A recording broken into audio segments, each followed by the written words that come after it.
disais dès mardi soir, mercredi, tu prévenais sur le côté qu'il fallait des vigilants. C'est le message que tu as passé aux joueurs depuis le retour? Oui, oui, on a fait un retour vidéo juste avant l'entraînement.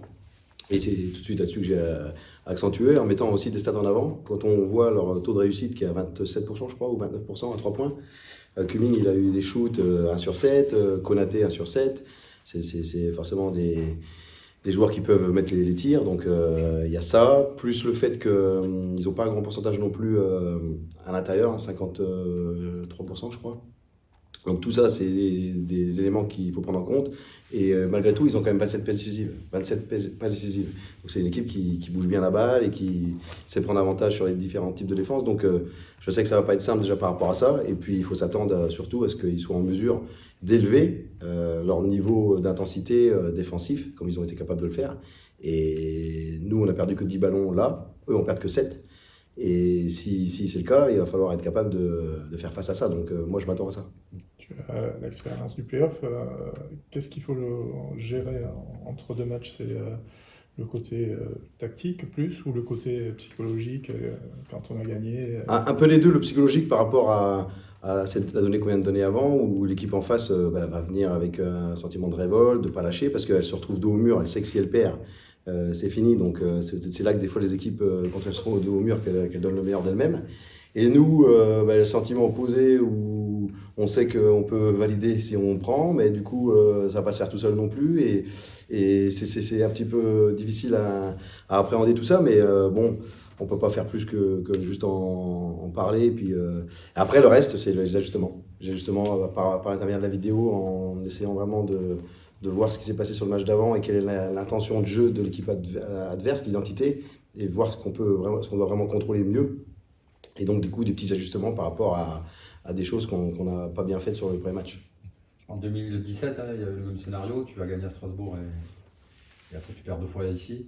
On perd ici, on perd là-bas. On perd là-bas. Tu vas utiliser ce scénario-là pour leur en parler, leur dire attention, la dernière fois, ça s'était mal passé ou... Non, parce que le contexte, c'était c'était une autre équipe, c'était il y a plusieurs années et tout, donc ça leur parle pas. Ouais, mais ça leur parle pas. Je leur ai plus parlé de la réaction de l'équipe adverse, voilà, du coach qui allait tout faire pour faire en sorte que son équipe soit mobilisée à fond pour cet événement-là, pour ce match-là. Je leur ai plus dit ça, mais c'est tout. Après, on va pas non plus trop insister. Ils le savent de toute façon. Et puis voilà, après, on se concentre sur les ajustements. Là, tu parlais du contexte. Mercredi, Collet en conférence de presse a laissé entendre que peut-être l'incertitude qu'il y a autour du club chez eux a impacté les joueurs. Ça avait peut-être un effet sur eux. Tu sens ça ou pas? Je sais pas, non. Nous, on pourrait avoir la même. Donc en fait, non, je pense que c'est plus que comme il l'a dit, effectivement. Mais bon, ça c'est leur.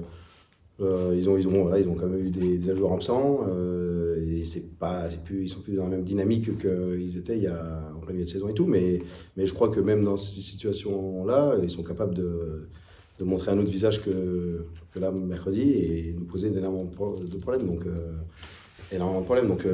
moi je m'attends à ça et je me concentre sur ça. Et puis je me concentre surtout sur mon équipe. Eux, ils ont leurs problèmes et chacun a les leurs, j'ai envie de dire.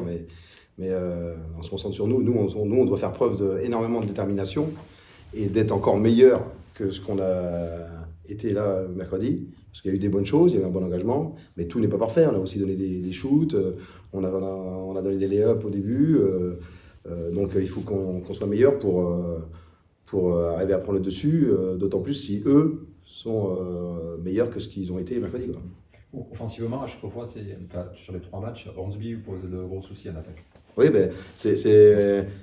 voilà, parce qu'ils ont un jeu de passe, un jeu où ils trouvent les intérieurs dans les intervalles, et ces intérieurs-là sont capables de finir au cercle. Donc on est obligé de couvrir, et ça ouvre des shoots. Donc il faut qu'on gère ces situations dont je parlais tout à l'heure et tout, de meilleure façon. C'est pas facile, hein. C'est pas facile parce qu'il y a Cumming qui prend l'écran et qui est capable de s'arrêter, shooter, d'attaquer. Donc il faut arriver à stopper ça, mais ça ouvre et c'est très bien fait. Et donc c'est pas simple du tout à stopper. Donc à un moment donné, il faut aussi savoir ce qu'on veut pas donner et ce qu'on peut accepter, ce qu'on peut pas tout arrêter.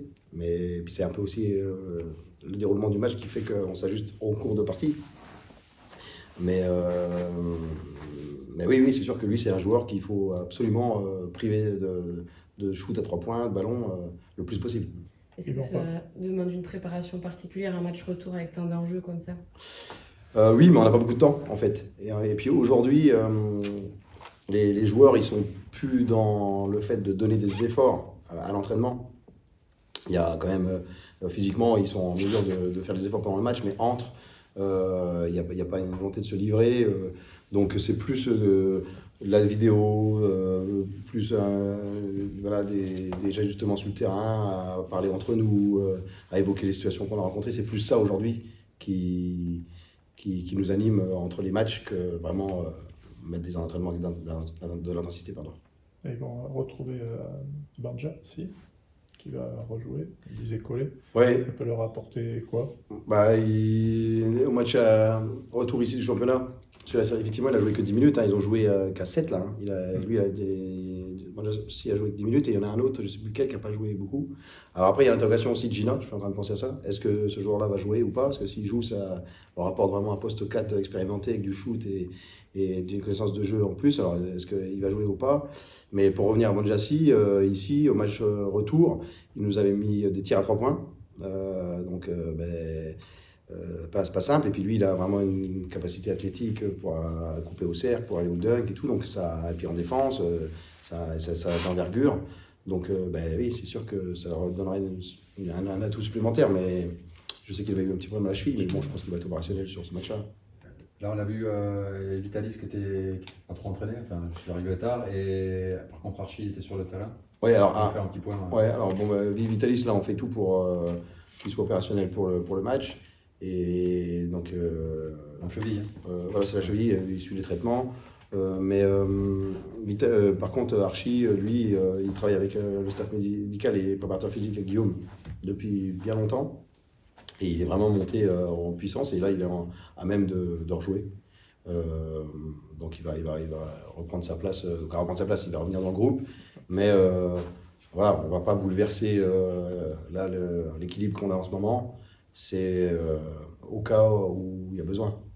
S'il y a besoin, je ne sais pas comment ça va se passer avec Vitalis, on ne sait jamais aussi les problèmes de faute auxquels on peut être confronté ou les différents scénarios, mais en tout cas, oui, il réintègre le groupe. Et l'expérience Sané dans le 5, c'est un truc que tu vas relancer? On va voir comment il commence. Non, pour le coup, c'est moi qui dois commencer, parce que là-bas, c'est lui qui avait mis son 5, et quand on a vu, on avait un peu anticipé, parce qu'on s'est dit quand Gina va pas être là, c'est soit il va partir avec Youfat en 4, soit il va partir avec Hunter.